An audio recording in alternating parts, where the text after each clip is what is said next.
Also es ging ja im Chat um das Ego und auch um das Wollen.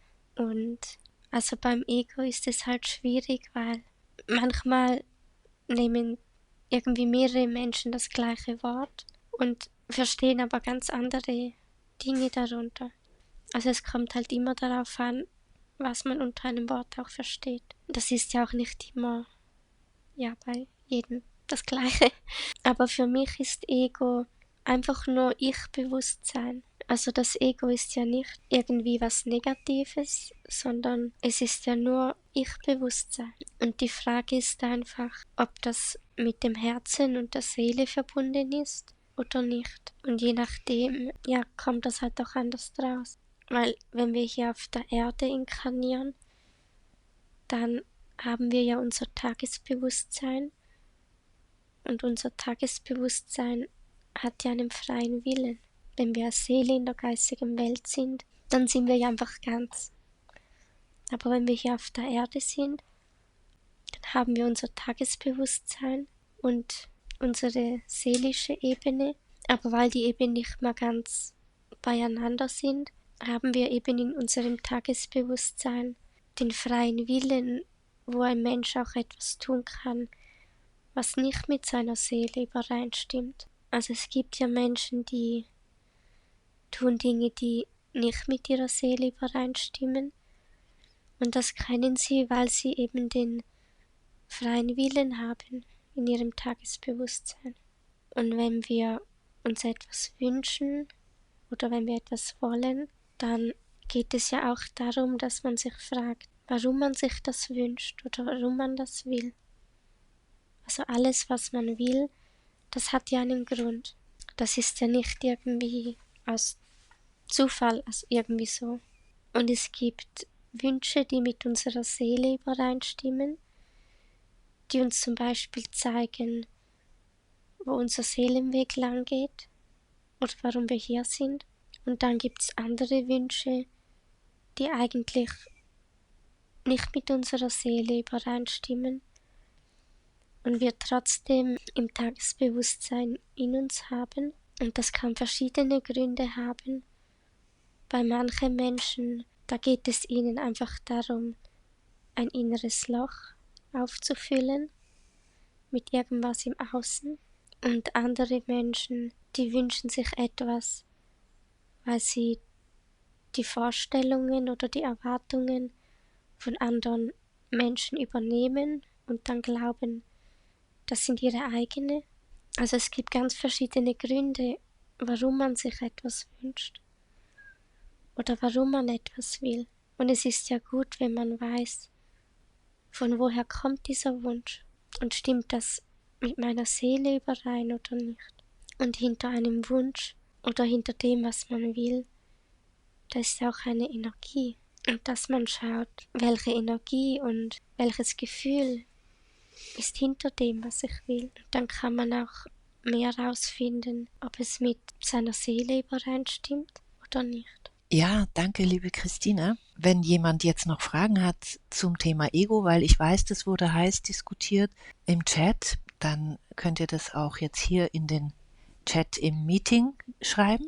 Dann sehen wir das. Wir wollen heute gerne ein bisschen auf die Fragen eingehen, die ihr in den Chat schreibt. Wir hatten vorhin auch noch das Thema bei Sterbenden, weil wir gerade einen Freund haben, dessen Mutter im Sterben liegt, und er sagte dann, ja, ihre Seele, die ist schon eigentlich gegangen, aber man merkt, dass sie so am Kämpfen ist, also ihr, ja.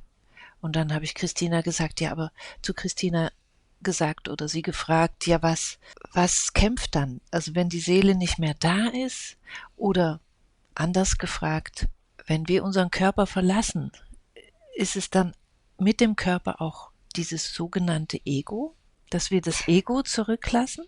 Also eben, es kommt darauf an, was man halt unter Ego versteht. Also wenn wir hier auf der Erde sind und dann in die geistige Welt zurückgehen, dann gibt es schon so gewisse Muster, die wir haben, die sich dann automatisch auflösen.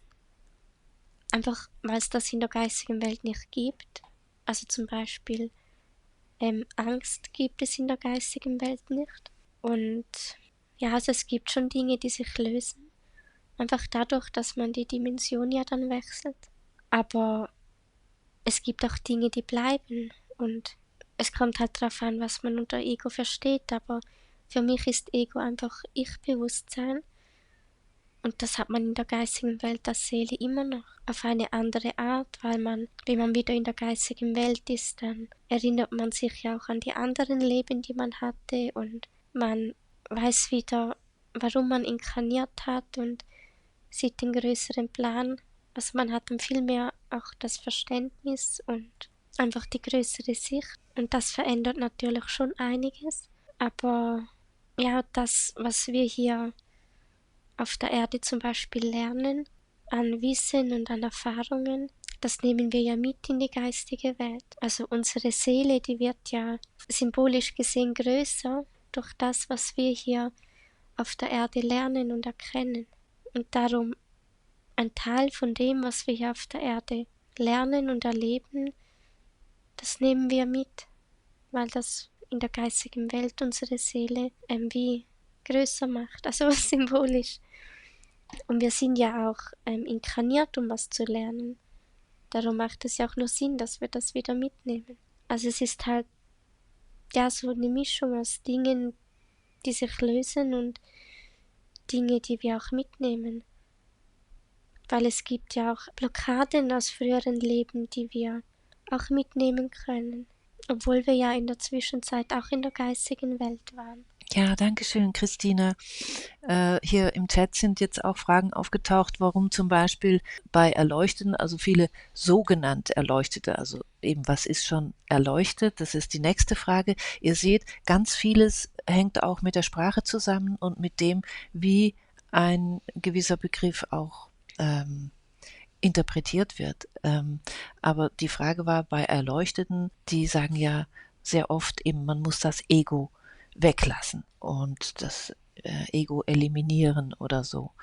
Und da ist auch noch eine Frage, ob du eine Idee hast, warum das sogenannte Ego in der in der Erleuchtungsszene so verteufelt wird. Warum, was ist damit, also das wird offenbar mit was sehr Negativem verbunden, dass alle sagen, ja, das muss weg. Also ich kann mir vorstellen, dass halt ja viele Menschen auch merken, dass viel Schlimmes auch auf der Erde passiert. Einfach durch Menschen, die in ihrem Ego sind und nicht mit ihrer Seele und der Liebe und ihrem Herzen verbunden sind. Und dann glauben halt viele automatisch, dass das Ego an sich das Problem ist. Ich denke mir, dass das wahrscheinlich auch mit dem zu tun hat. Ja, es kann sein. Also viele setzen ja auch Ego und Verstand fast gleich. Also alles, was aus dem Verstand kommt, ist Ego. Das habe ich auch schon öfters gehört. Wir kennen auch jemanden, der das so wirklich zusammensetzt. Aber ich sehe das so, wir brauchen ja unseren Verstand, um gewisse Dinge zu tun. Wir würden beide nicht hier sitzen, wenn wir keinen Verstand eingesetzt hätten und gesagt hat, heute machen wir einen Community Call, also gehen wir da hin und wir organisieren da was für. Dafür brauchen wir unseren Verstand ganz dringend. Der wurde uns ja auch gegeben, um ganz großartige Dinge damit zu tun. Es ist ja immer nur, sobald der Verstand oder die Intelligenz nicht mit dem Herzen oder Seele verbunden ist, wie du sagst, dass daraus eben auch ganz furchtbare Dinge entstehen können, wie dass Waffen entwickelt werden, die um die Ecke denken können und Ähnliches. Hier fragt jemand, sie kann nicht immer unterscheiden zwischen ihrem Ego und ihrem Herzen und wie, dass das Ego ihr manchmal auch ein gutes Gefühl vorspiegelt oder zeigt und wie sie das unterscheiden kann zwischen dem Gefühl, was aus ihrem Herzen kommt. Ja, also ich denke, das ist auch eine Übungssache und dass man lernt, sich da selbst zu vertrauen, weil eigentlich wäre es ja so gedacht gewesen, dass wenn ein Mensch auf die Welt kommt und dann größer wird, dass diese Herzverbindung, dass die einfach immer da ist, dass die gar nicht verschwindet.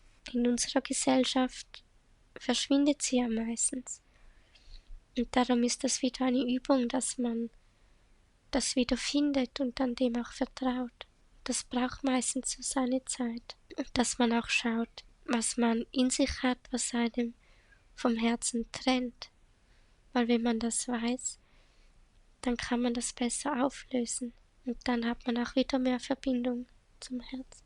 Oh, sehr, sehr, sehr viele Fragen. Was in deinem Verständnis das Ego, also ob die Seele auch ein Ego hat oder ein Ich-Bewusstsein, weil du vorhin gesagt hast, die Seele hat auch ein Ich-Bewusstsein, und ob denn die Seele auch dann ein Ego hat und dass wir uns als Seele dann aber auch gleichzeitig in dieses Allbewusstsein, in diese Allbewusstheit hineinbegeben können. Siehst du das auch so?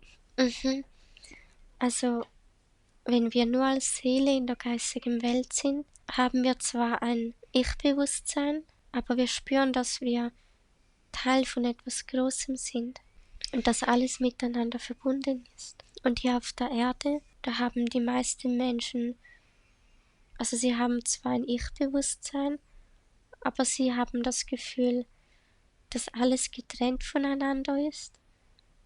Und wenn sie was tun, dann hat das zum Beispiel keine Wirkung auf andere, weil sie halt sich das so vorstellen, dass alles irgendwie getrennt voneinander ist. Und das Gefühl, dass alles getrennt voneinander ist, das hat man auf der seelischen Ebene nicht.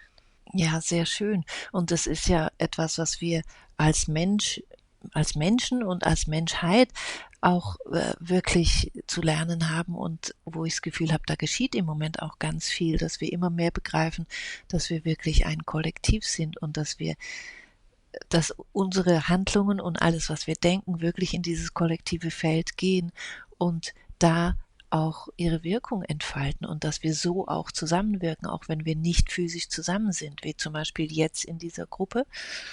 Und aber auch sonst im Alltag, wenn ich irgendetwas tue und irgendetwas denke, dann geht es ins kollektive Feld. Und ich glaube, das Bewusstsein darüber wird immer größer. Und jemand hat eben auch gesagt, ja, eben dieses Ego, sie sei da ganz verwirrt, weil das wirklich einfach von so vielen spirituellen Speakern derzeit so eben negativ bewertet wird. Und ich glaube, also einerseits glaube ich, dass das auch eine der Fallen ist, von denen es viele gibt in dieser ganzen Esoterik- und New Age-Szene. Ich glaube, du gibst mir da recht, Christina. Da gibt es sehr, sehr viele Fallen, wie zum Beispiel eben das Ego muss ganz weg. Das heißt, wir werden eigentlich handlungsunfähig in dieser 3D-Dimension, und wir sind ja hierher gekommen, um das Göttliche in die Materie zu bringen, und das sogenannte Ego wurde uns ja auch gegeben, das ist unsere Persönlichkeit, aber ich glaube, wichtig ist einfach, diesen inneren Beobachter ganz, ganz wach zu halten. Immer versuchen, sich selbst zu beobachten und sich zuzuhören. Was denke ich gerade? Ups, will ich das denken? Nein, hole ich zurück. Also, dass ich wirklich auch da meine Lenkungskraft in Anspruch nehme. Wir brauchen das Ego, aber es gibt diesen sehr schönen Buchtitel von Dieter Bröers. Ich mag diesen Buchtitel vor allem besonders gerne. Der heißt Das Ego im Dienste des Herzens. Und ich glaube, dem Herzen alles zu unterstellen, ist das Wichtigste, was wir tun können. Viele fragen sich, wie kann ich erkennen, was genau von meinem Herzen kommt und was von woanders? Also alles, was wir ja in unserem Bewusstsein haben, das hat ja so ein Gefühl, zumindest bei mir. Weiß gar nicht, ist das bei anderen auch so? Aber von diesem Gefühl her, da spürt man, von welcher Ebene zum Beispiel ein Gedanke kommt. Und etwas, was mir auch noch so in den Sinn kam, also es geht ja darum, dass wir unser Licht hier auf die Erde holen.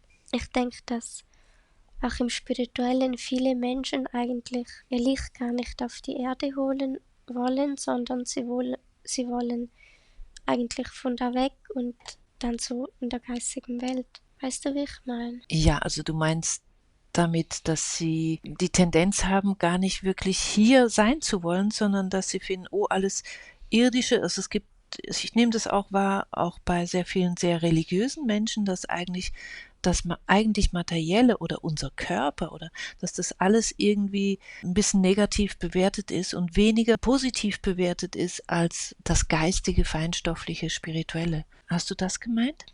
Ja, und ja, dass also vieles, was eigentlich ja gut sein kann hier auf der Erde, dass das bei vielen Spirituellen einfach irgendwie weggemacht werden soll.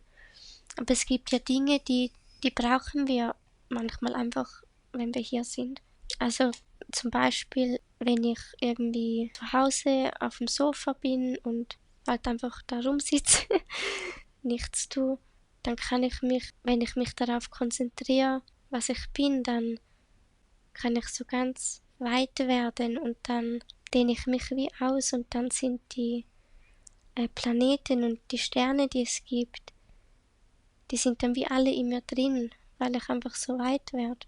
Aber in dem Zustand kann ich nicht einkaufen oder geschweige überhaupt meine Wohnung verlassen und über die Straße gehen. Es gibt so spirituelle Zustände, die sind total toll, dass man da den Zugang hat und dass man da immer wieder hin kann. Aber ich würde damit nie einkaufen gehen, weil das geht einfach nicht. Also dann bin ich so sonst wo, da kann man, das geht einfach nicht. Und darum ist für mich, geht es mehr darum, dass man wirklich in sich hier auf der Erde seine Liebe und sein Licht hat, dass man das hier auf die Erde holt und diese spirituellen Zustände, wo man wirklich so weit wird. Und das ist für mich etwas, das kann man zu Hause auf dem Sofa machen, wenn man da irgendwie nichts anderes hat. Aber ich würde so nie irgendwie über eine Straße laufen. Also, dass man halt wie auch diese Unterscheidung braucht. Ja, wann braucht es was?